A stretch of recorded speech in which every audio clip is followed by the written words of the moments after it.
পাকিস্তানের শেষ চাওয়াটাও পূরণ হলো না।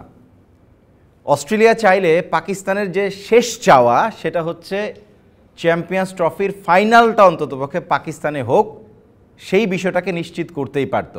ফরচুনেটলি আনফর্চুনেটলি সেই কাজটা অস্ট্রেলিয়া করতে পারে নাই। ইন্ডিয়ার কাছে 4 উইকেটে হেরেছে প্রথম সেমিফাইনালে। একই সাথে ইন্ডিয়া যেই কাজটা করেছে 2023 ওয়ানডে বিশ্বকাপের ফাইনাল হারার শোধ দুবাই ইন্টারন্যাশনাল স্টেডিয়ামে চ্যাম্পিয়ন্স ট্রফির সেমিফাইনালেই তুলেছে। স্বাগত জানাচ্ছি এনিগমা টিভির স্পোর্টসে। মাহাদি আপনাদের সাথে আছি, আর প্রতিদিনের মতোই আমার সাথে আছেন our very own mister M Kaiser, senior sports journalist এবং ক্রিকেট অ্যানালিস্ট। ভাই আপনাকে স্বাগত। ধন্যবাদ মাহাদি, কেমন আছেন আপনি? আমি ভালো আছি এবং সব কিছু মিলিয়ে ক্রিকেটটা জমে গেছে, এবং এই জমানো একটা শোতে আরও একজন মানুষকে আমি ওয়েলকাম জানাতে চাই। তাকে ওয়েলকাম না জানালে চাকরি থাকবে না। আবু হুরাইরা তামিম ভাই, আপনাকেও ওয়েলকাম, আরও একজন সিনিয়র ক্রীড়া জার্নালিস্ট এবং অ্যানালিস্ট ডেফিনেটলি। ধন্যবাদ মাহাদি।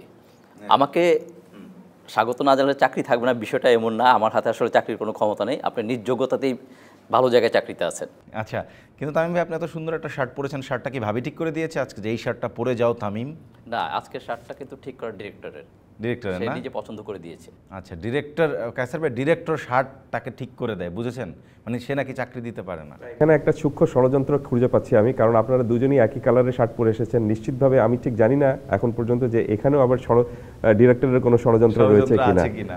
খুব সম্ভবত তাহলে এই তিনজনের মধ্যে ভালোবাসার মানুষ ডিরেক্টরের দুজন। না না, এই ডিরেক্টর দুজনকে একটা ইউনিফর্ম পরিয়ে দিয়েছে আর ভালোবাসার মানুষকে অন্য রঙে রেখেছে। সেটাই তো হতে পারে, তাই না? Star always different. Exactly. Kaiser ভাই, ফাইনালি অস্ট্রেলিয়া ঠিক সেই ইম্প্যাক্টটা পারলো না, এবং এই প্রেডিকশন আমাদের ছিল যে ইন্ডিয়া ডেফিনেটলি টপ ফেভারিট। যদি কোনো একটা দল ইন্ডিয়াকে হারাতে পারে সেটা অস্ট্রেলিয়াই ছিল। বাট ফাইনালি বিরাট কোহলির আরও একটা মাস্টার ক্লাসের কাছে অস্ট্রেলিয়া এই পাত্তাই পেল না। দেখুন, আমার কাছে মনে হয় যে অস্ট্রেলিয়া উইকেট নিয়ে অনেক বেশি চিন্তাভাবনা করেছিল এবং উইকেটটা এক অর্থে তারা মিসরিড করেছে। যেরকমভাবে ভাবা হচ্ছিল যে এই উইকেট খুব টার্নিং উইকেট হবে, এখানে লো বাউন্সের বল লো বাউন্সে আসবে, দেরিতে আসবে, একটু ব্যাটারদের খেলতে খুব সমস্যা হবে, মানে পিওর প্লাস আপনার যেরকম স্পিন ওরিয়েন্টেড উইকেট থাকে তেমন হবে। কিন্তু এই উইকেটটা সেরকম আচরণ করেনি।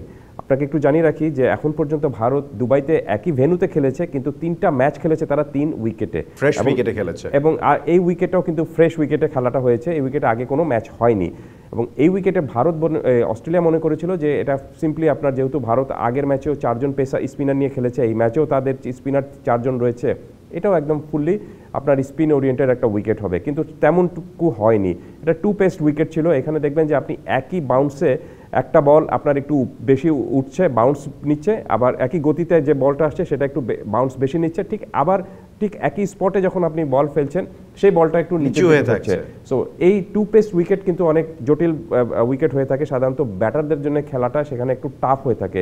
সেই প্রবলেমে পড়েছিল অস্ট্রেলিয়া, এবং সেখানে থেকে তারা চিন্তা করেছে, অস্ট্রেলিয়ার ব্যাটিংটা দেখে আমার কাছে মনে হয়েছিল যে তারা খুব শেকি স্টাইলে ব্যাটিংটা করছে। যতক্ষণ পর্যন্ত আপনি ট্রাভিস হেড ছিলেন, তিনি 33 বলে 39 রান করেছিলেন, খুব ভালো অ্যাটাকিং মোডে শুরু করেছিলেন। ট্রাভিস হেডকে বলা হয় যে ভারতের হেডেক, এবং তিনি সেই হেডেকটা বেশিক্ষণ ধরে ভারতকে দিতে পারেননি।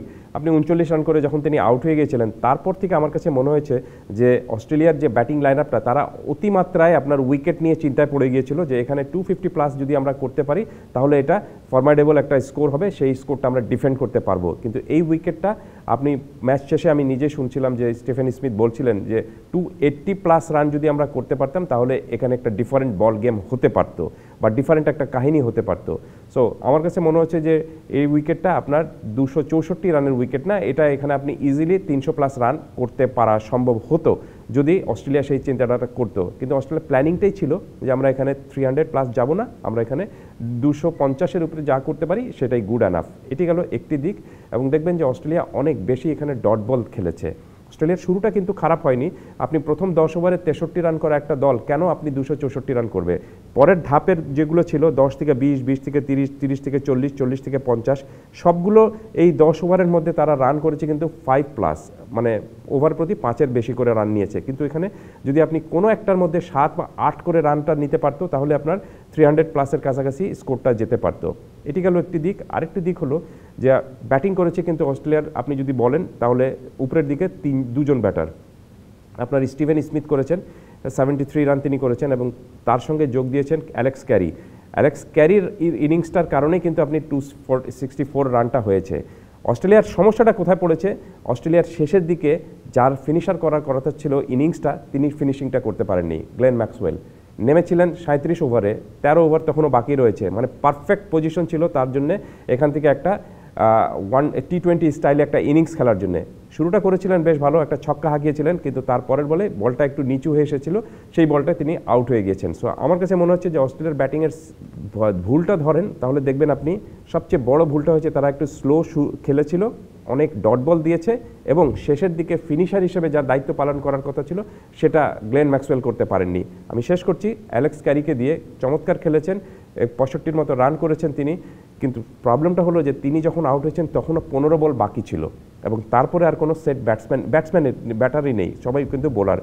এই 15টা বলের মধ্যে যদি 10টা বল তিনি শেষের 10টা বল খেলতে পারতেন তাহলে যে 15-20টা রানের জন্য আক্ষেপ করছে অস্ট্রেলিয়া হয়তো সেটা করতো না। এবং এই ধরনের উইকেটে ব্যাটিংটা কেমনভাবে করতে হয় সেটা আমি পরে আসবো হয়তো সেই আলোচনায়। ব্যাটিংটা চমৎকার করে কেমনভাবে করতে হয় সেটা খুব সুন্দর করে দেখিয়ে দিয়েছেন বিরাট কোহলি। নামের মতোই তিনি আরেকটি বিরাট ইনিংস খেলেছেন। এক্স্যাক্টলি। আমরা এই ম্যাচে আমি আসলে বাংলা কমেন্ট্রি করছিলাম এক জায়গায়, তখন বারে বারে আমার কাছে মনে হচ্ছিল যে 20-25 রান শর্টস, এবং পরবর্তীতে সেই কথাটা বলেছেনও স্টিভ স্মিথ। আপনার কাছে কি মনে হয় তামিম ভাই যে স্টিভ স্মিথ এবং গ্লেন ম্যাক্সওয়েল তারা দুজন সম্ভবত 5 বলের ব্যবধানে আউট হয়ে গেছেন? স্টিভ স্মিথ মোহাম্মদ শামির একটা মানে লো ফুলটস বলে আউট হয়েছেন, যেই বলটাতে স্টিভ স্মিথ সেট ব্যাটার 94 না 95 বল অলরেডি তিনি ফেস করেছেন, ওরকম একটা সময় 73 রানের মাথায় এই ধরনের বলে আউট হয়ে যাবেন, যেটা আমার কাছে খুবই অবাক লেগেছে। এবং পরবর্তীতে তার পরের ওভারে আকসার প্যাটেলকে অ্যাক্রস দ্য লাইন খেলতে গিয়ে জাস্ট ব্যাক অফ লেংথ একটা ডেলিভারি, সেই ডেলিভারিটা কেন এইভাবে খেলতে গেলেন গ্লেন ম্যাক্সওয়েল আমি সেটাও বুঝতে পারলাম না। আপনার কাছে কি মনে হয় যে ওই 5 বলের 2টা উইকেটই এই ম্যাচের টার্নিং পয়েন্ট? এই ম্যাচের টার্নিং পয়েন্ট বেশ কয়েকটা আছে। আপনার যেটা দেখবেন যে খেয়াল করেন যে প্রথমে যেটা বলো কায়সার ভাই যে রিড করতে ভুল করেছে উইকেট অস্ট্রেলিয়া, এটারও কারণ আছে, যৌক্তিক কারণ আছে। আগের 3টা ম্যাচই লো স্কোর হয়েছে, যেগুলো তো দুবাইতে হয়েছে, প্রত্যেকটা উইকেটই লো স্কোর হয়েছে, সেগুলি স্পিন বান্ধব উইকেট ছিল। সাধারণভাবে অস্ট্রেলিয়া ভেবে নিয়েছে যে উইকেটে খেলা হয়েছে তামিম ভাই, এই উইকেট যে একদম খুব পেস ফ্রেন্ডলি তাও না, যেটা কায়সার ভাই বলেছে ডাবল পেস এখানে, বাট মানে 2 রকমের বোলিং দেখা যায়। কিন্তু আপনি দেখবেন অবশ্যই পেস বান্ধব। শামি কিন্তু 3 উইকেট নিয়েছে। না, শামি 3 উইকেট নিয়েছে, সেটা পেস বান্ধবের কারণে নিয়েছে সেটা না, অস্ট্রেলিয়ান ব্যাটাররা তাকে উইকেট দিয়েছেন। এটা পেস বান্ধব বলা যাবে না। আপনি প্রথম উইকেটটা দেখেন, আপনি এটাকে কিন্তু স্পিন বান্ধব বলতে পারবেন না, এটা স্পোর্টিং উইকেট। আমি এটাকে পেস বান্ধব বলতে পারবো না কোনোভাবে। স্পোর্টিং উইকেট না, নট রিয়েলি, এটা স্লোইশ উইকেট, এটা স্লোইশ উইকেট ভাই। না অবশ্যই না, তাহলে তো অবশ্যই স্পিনারে এগিয়ে থাকতো। স্পিনারে এগিয়ে আছে তো, আপনি ইন্ডিয়ান স্পিনারদের ইকোনমি দেখেন, পেসাররা 3 উইকেট পেত না, কিন্তু পেসাররা 3 উইকেট পেয়েছে, তার অর্থ এই না আপনি প্রথম আপনার যে কোনলি যে উইকেটটা দিয়েছে আউটসাইড দ্য অফ স্টাম্প শামিকে, ওই উইকেট বাংলাদেশে কোনো ব্যাটারি দিবে না। জায়গায় দাঁড়িয়ে 5টা স্ল্যাশ খেলেছে, তাকে ট্র্যাপ করা হয়েছে, ট্র্যাপে আউট হয়ে গেছেন তিনি। সেটা ঠিক আছে, কিন্তু আপনার পেস সেখানে কি খুব ভালো পেস বল করা করেছে? এটা আপনাকে শুধু স্পিন বান্ধব উইকেট না, আমি সেটা বলছি না, স্পিন বান্ধব উইকেট ব্যাটিং এর জন্য খুব ভালো না, ব্যাটিং এর জন্য ভালো। আমি একটু বলি আপনাদের তর্কের মধ্যে, আপনি 2 পেস উইকেট কিন্তু অলওয়েজ আপনার ব্যাটিং ফ্রেন্ডলি না। 2 পেস উইকেট মানেটাই হলো যে কিন্তু ব্যাটারকে এখানে আপনি চিন্তা করছেন যে এক জায়গায় বল পড়ে যেভাবে যে মানে হাইটে এসেছে, পরের বলটাও কি একইভাবে আসবে নিশ্চিতভাবে আপনি থাকবেন, কিন্তু দেখলেন আপনি পরের বলটা একটু নিচু হয়ে গিয়েছে, যেটা হয়েছে কিন্তু আপনার আকসার প্যাটেল যে বলে আউট করেছেন গ্লেন ম্যাক্সওয়েলকে, আগের বলে তিনি কিন্তু সামনে দাঁড়িয়ে ছক্কা হাঁকিয়েছেন। আগের বলে যেটা আকসার প্যাটেলকে ছক্কাটা মেরেছেন গ্লেন ম্যাক্সওয়েল, সেটা লেগ স্ট্যাম্পের উপরে ওভার পিচ ডেলিভারি ছিল, যেই জায়গাটা খুব ভালো রিচ করতে পারে। আফগানিস্তানের এগেইনস্টে যখন 201 রান করেছিল, আফগান বোলাররা কিন্তু গ্লেন ম্যাক্সওয়েলকে এই বডি এরিয়াতে বল করে গেছে। আউটসাইড দ্য অফ স্টাম্পে অনেক বাইরে যদি বল করতো, গ্লেন ম্যাক্সওয়েল ওই সময় ইনজিউর্ড ছিলেন, টেনে এনে মারতে পারতেন না, সব বডি লাইনে দিয়েছে, গ্লেন ম্যাক্সওয়েল তার স্লটে পেয়েছে, মেরেছে। যেই বলটাতে আকসার প্যাটেল তাকে আউট করেছেন, এখানেই তো বোলারের মুন্সিয়ানা, জাস্ট ব্যাক অফ লেন্থ একটা স্ট্রেটনার করেছে, ব্যাটারকে এই জায়গায় অ্যাক্রস দ্য লাইন জানেন উনি খেলবেন, খেলতে পছন্দ করেন, ওই জায়গায় ওনাকে বাধ্য করে। রাইট। আরেকটা বিষয় একটু বলি রাখি, সেটা হলো যে আপনি তার বলটা কিন্তু আপনি সেরকম হাইটে আসেনি, রাইট, তার বলটাও কিন্তু আপনার নিচের দিকে ছিল, বেশ নিচের দিকেও ছিল, এবং আপনি যখনই বল একটু লো হবে সেখানে ব্যাটারদের খেলার অনেক প্রবলেম হবে। হ্যাঁ, আপনি এখান থেকে এই উইকেট থেকে পেসাররাও ভালো বোলিং করেছেন, কোনো সন্দেহ নাই, মোহাম্মদ শামি ভালো করেছেন, এবং এই দিক থেকে আপনি দেখবেন যে নাথান এলিস তিনি কিন্তু বেশ ভালো একটা হ্যাভক তৈরি করেছিলেন বা ভারতীয় ব্যাটিং লাইন আপের মধ্যে, তিনিও বেশ ভালো বোলিং করেছেন। সো আমার কাছে কেন জানি মনে হয়েছে যে অস্ট্রেলিয়া এই উইকেটে এই ধরনের সিচুয়েশনে এই ভারতীয় দলের বিরুদ্ধে দে মিস এ থার্ড সিমার, তারা একজন থার্ড সিমারকে তারা খুব সম্ভবত মিস করেছে, যেখানে তারা তানভীর সাঙ্গাকে খেলিয়েছে স্পিনার হিসেবে, বাড়তি স্পিনার হিসেবে।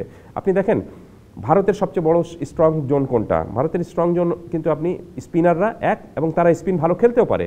তো তাদের বিরুদ্ধে যখন আপনি বাড়তি স্পিনার খেলাবেন, তাদের জন্য কিন্তু এটা খুব সহজ একটা বিষয় হয়ে যাচ্ছে। সো আমার কাছে মনে হচ্ছে যে, যেটি আমি বললাম যে এই উইকেট আপনি যে বলেন না যে খুব টার্নিং উইকেট, তা কিন্তু না। আপনি বা স্কোয়ার টার্নার, তাও কিন্তু না। এখানে বল একটু স্পিনাররা কিছুটা সুবিধাটা পাচ্ছেন, কিন্তু প্রবলেমটা হলো এখানে আপনার 2 পেস উইকেট, এখানে পেস বোলাররাও সুবিধা পাচ্ছেন, স্পিনাররাও সুবিধা পাচ্ছেন, এবং বল কোনোটা নিচু হয়ে আসছে, কোনোটা আপনি একটু আনইভেন বাউন্স যেটাকে বলে। তো এইরকম আনইভেন বাউন্সে আপনি একটু প্রবলেমে পড়বেন। আমি আপনাকে আনইভেন বাউন্সের একটা ছোট্ট উদাহরণ দিচ্ছি। আপনি দেখবেন যে হার্দিক পান্ডিয়া একটা বাউন্সার তাকে দেওয়া হয়েছিল, সেই বাউন্সার তিনি কিন্তু মাথার উপর দিয়ে চলে গিয়েছে তার। সো এই উইকেটে আপনি মাথার উপর দিয়ে বাউন্সার চলে যাচ্ছে, আবার আপনার হাঁটুর নিচে দিয়েও বল আসছে। সো এই ধরনের আনইভেন উইকেটে খেলাটা আপনার জন্য অনেক টাফ। এই কারণে আমি বলছি যে তামিম ভাই যেটা বলছেন যে এখানে পেস বোলাররাও ভালো সুবিধা পেয়েছে, স্পিনাররাও বাড়তি সুবিধাটা পেয়েছে। বিষয়টা হলো কারা আপনার এগিয়ে থেকেছে। আপনি দেখবেন যে ভারত যে ব্যাটিং করে খুব সহজে রান করেছে, তা কিন্তু না। কায়সার ভাই, আমি এই আলোচনাটা একটু শিফট করি। আপনি যেটা বলেছেন যে তানভীর সাঙ্গার কথাটা তুলে এনেছেন, ভেরি গুড টপিক। আমার কাছে মনে হচ্ছে যে গতকালকের গোটা ম্যাচে আমার কাছে আলোচনায় মনে হচ্ছে অস্ট্রেলিয়ার স্ট্রেংথ তো তার স্পিন না। আপনি তো অস্ট্রেলিয়াকে সারা জীবন আমরা দেখেছি সে তার স্ট্রেংথের উপরে ভরসা রাখে, উইকেট যেমনই হোক। তার পেস বোলিং দুনিয়ার অন্যতম সেরা ছিল, সে তার পেসারদের উপরেই গিয়েছে। কিন্তু তানভীর সাঙ্গাকে খেলানো, না তার ব্যাটিংয়ে কোনো ইম্প্যাক্ট আছে, না তার বোলিংয়ে কোনো ইম্প্যাক্ট আছে। এটা আপনার কাছে মনে হয়েছে যে এখানে একজন মানে হ্যান্ডি পেস বোলিং অলরাউন্ডার তারা খেলাতে পারতো চাইলে? এটা তারা চাইলেই খেলাতে পারতো, কিন্তু ওই যে বললাম যে আগের ম্যাচগুলোর থেকে তারা রিড করে পর তাকে দলে নিয়েছে। কিন্তু আরেকটা বিষয় আপনাকে মনে রাখতে হবে যে পেস বান্ধব হোক, স্পিন বান্ধব হোক, উইকেট যাই হোক, এই উইকেটে কিন্তু দুইটা দলকেই খেলতে হয়। আপনার সব শেষে কিন্তু আপনাকে এই খেলার তো হয়ই, খেলার উপরে আরেকটা বিষয় আছে, সেটা হলো ভাগ্য। আপনাকে ভাগ্যটাকে মেনে নিতে হবে। আমার মনে হয় কালকে ভাগ্য ভারতের পক্ষে ছিল। ফিল্ডিংয়ের সময় যেটা আমি সবসময় বলি যে ফিল্ডিংয়ের সময় কিন্তু একটা ভালো ফিল্ডিং একটা দলকে যেমন উজ্জীবিত করে, একটা বাজে ফিল্ডিং কিন্তু দলকে মোরালি ডাউন করে দেয়। তা সেরকমই একটা ঘটনা শুরুতেই ঘটে গিয়েছে। রোহিত শর্মার 2টা ক্যাচ তারা ড্রপ করেছে, যার জন্য আমার কাছে মনে হচ্ছে পুরো টোটাল টিমটাই তখন একটু ডাউন হয়ে গেছে। Right, exactly. তামিম ভাইয়ের সাথে আমি খুবই একমত হয়ে বলছি যে রোহিত শর্মা যদিও বড় ইনিংস খেলতে পারেন নাই, তিনি 29 রান করে আউট হয়ে গেছেন আমি যদি ভুল না করি, কিন্তু তিনি দুবার সুযোগ দিয়েছেন এবং দুটো সহজ ক্যাচ। আই থিঙ্ক মার্নাস লাবুসেনের ক্যাচটি একটু কঠিন ছিল, বাট এই ধরনের ক্যাচ অস্ট্রেলিয়ানরা নেয়, হামেশাই নেয়। আপনার কাছে কি মনে হয়েছে যে যখন ক্যাচ ছোটা শুরু করেছে তখনই কি মনে হয়েছে যে অস্ট্রেলিয়া দলটা আসলে এনাফ কনফিডেন্ট না? না, দেখুন, আপনি ভারতের মতো এত লম্বা ব্যাটিং লাইন আপ দলকে যখন আপনি আটকে রাখতে চাইবেন, তখন সেখানে ভালো বোলিং তো প্রয়োজন অবশ্যই, এবং সেখানে আপনি কিছু ক্লাসিক ক্যাচও ধরতে হবে।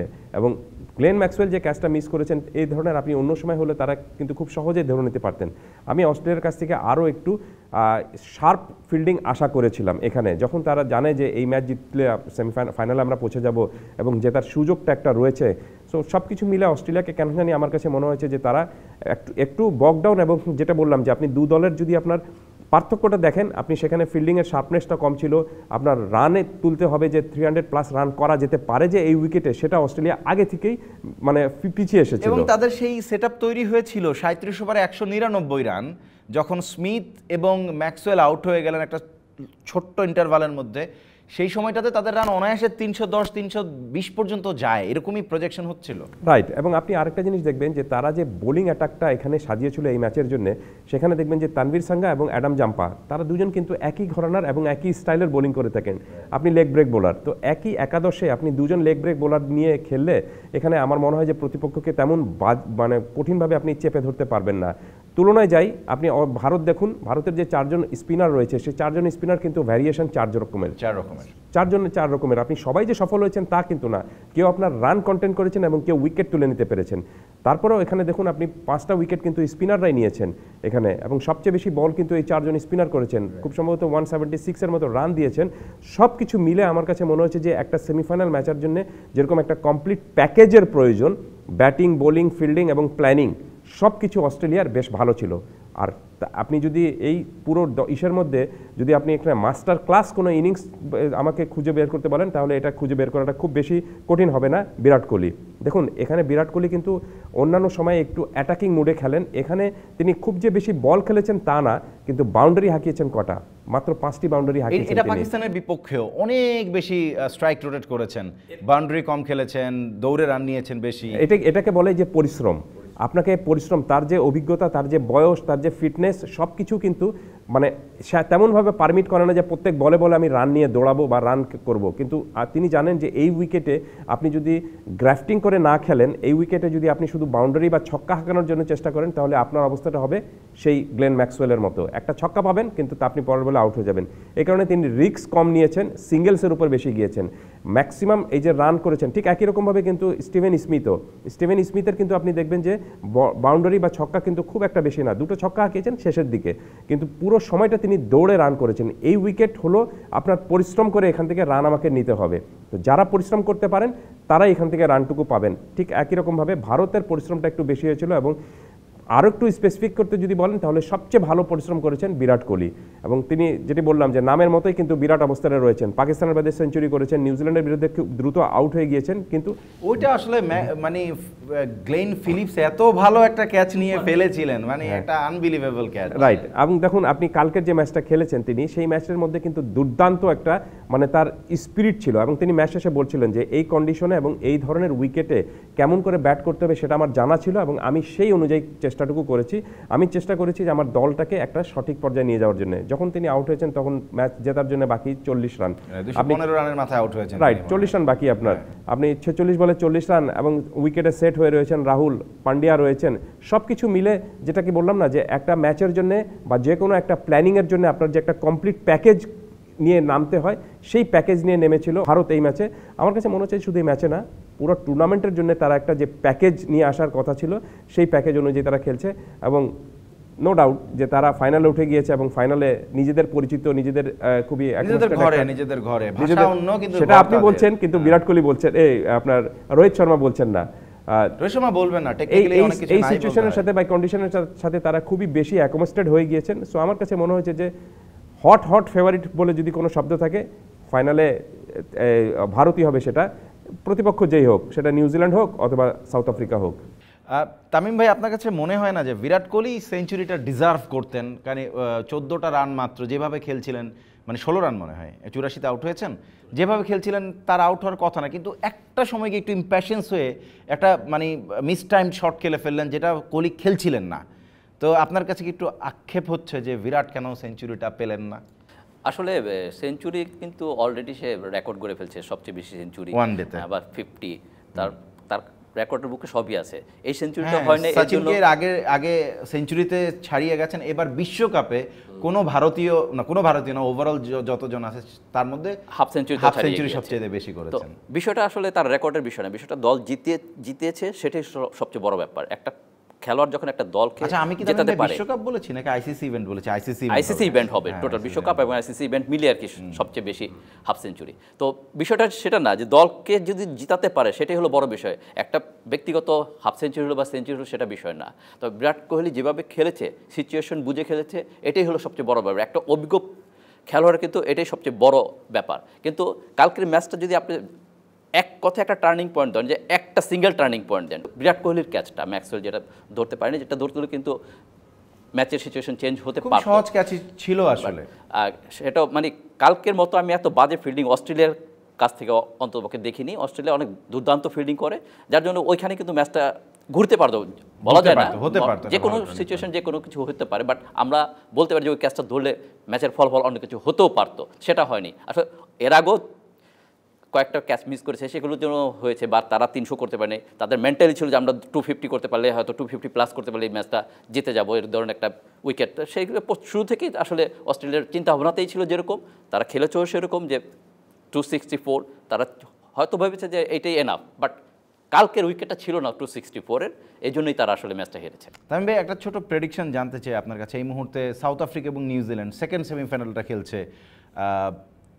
এই সেকেন্ড সেমিফাইনাল থেকে কোন দলটাকে আপনি ভারতের প্রতিপক্ষ হিসেবে ফাইনালে চান? আমি ভারতের প্রতিপক্ষ হিসেবে দক্ষিণ আফ্রিকাকে চাই। ওকে, কায়সার ভাই, আপনি প্রতিপক্ষ হিসেবে কাকে চান? নিউজিল্যান্ডকে।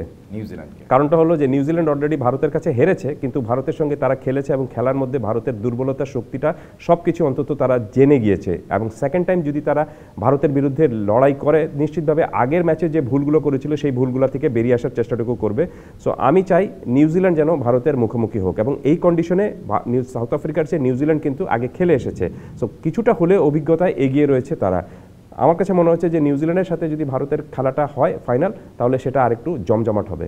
কায়সার ভাই আপনাকে অনেক অনেক ধন্যবাদ, তামিম ভাই আপনাকে অনেক অনেক ধন্যবাদ। আমরা শেষ করছি আজকের এপিসোড।